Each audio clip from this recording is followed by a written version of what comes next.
How do you deal with the type of celebrity that's royalty, where they're sometimes born into it? I mean, I know you knew Princess Diana. Yeah. I mean, how do you deal with that type of? But you know, they have a really, I mean, you wouldn't want to be a royal. I mean, I've met many royals and they're lovely, and I think being born into it, like for Meghan Markle, I think it's much harder. You know, if you watch The Crown, you see the Queen born into it, born, you know, to serve, and has done an amazing job because she's never ever put herself first, and she was trained at an early age, and she saw that. I'm watching The Crown right now and gaining respect for her every single episode. And you know, they always said that Harry was luckier than William because he didn't have to take that job. I mean, I have the greatest respect for them, but you know, again, they're on stage all the time. They can never be themselves. It's a show, and it's good when the show ends, when you can step off stage, take off your makeup, put on your leggings, lie on the sofa and watch Game of Thrones. But they can't ever really do that because they live in a world of staff that are always there. And I think it's very hard to be a royal. It's hard to be famous. I mean, almost all of my clients are rich and famous, all say the same thing.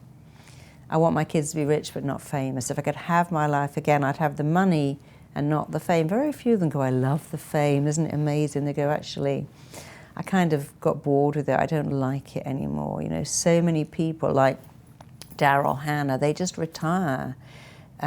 Who's the one who's done that recently? Bridget Jones, Rennie's. They disappear. I'm done acting. Because they go, I've had enough of being judged. You know, you turn up without your makeup, they go, oh my God, look at her. She looks awful. If you turn up and they go, oh, look at her. Even in the gym, she's fully made up. You know, they can't win. Whatever they do, they get criticized and rejected. I remember Madonna wearing a little leopard skin top when she was pregnant. They went, oh my God, how pathetic. Madonna, even when she's pregnant, is wearing leopard skin. But if she turned up in some sort of, they go, well, look at Madonna. Now she's pregnant. She's lost all the glamour. So whatever you do, same thing with royals, you know, they slate them for spending a lot of money on clothes. Some of them do spend too much. But if they turned up in Henny's, they'd go, oh, that's not good. She should be wearing better stuff. You know, she's an ambassador. So they really have a hard time. And when you marry in, it's harder to a certain extent.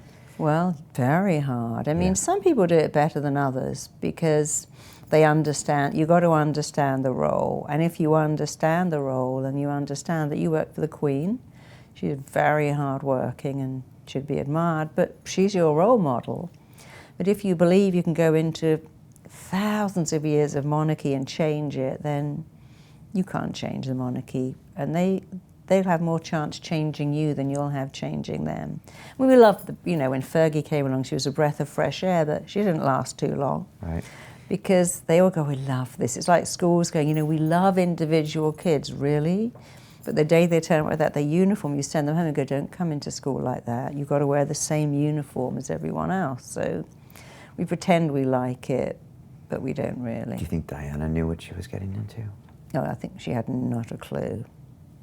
You know, she was an amazing person, but I mean, Diana would have been, I'm not enough with a capital I. I mean, if you were studying beautiful women who thought they were not enough, Diana and Marilyn Monroe, there they were.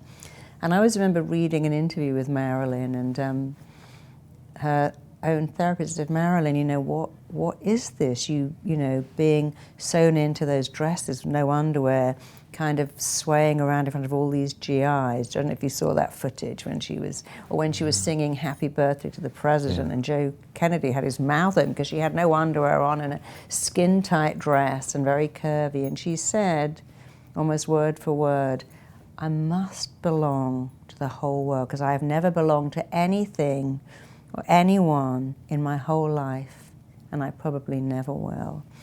And there's not enoughness. And of course, very easy to understand Marilyn. Her father rejected her at birth. She found him later, he didn't want to know. Her mother was mentally ill and gave her up, and she went to a foster family. And the little foster boy would say, Mama, Mama, Mama, and Marilyn started to go, Mama, and they went, oh, no, no, no, no, no. I'm not Mama, you have to call me Auntie.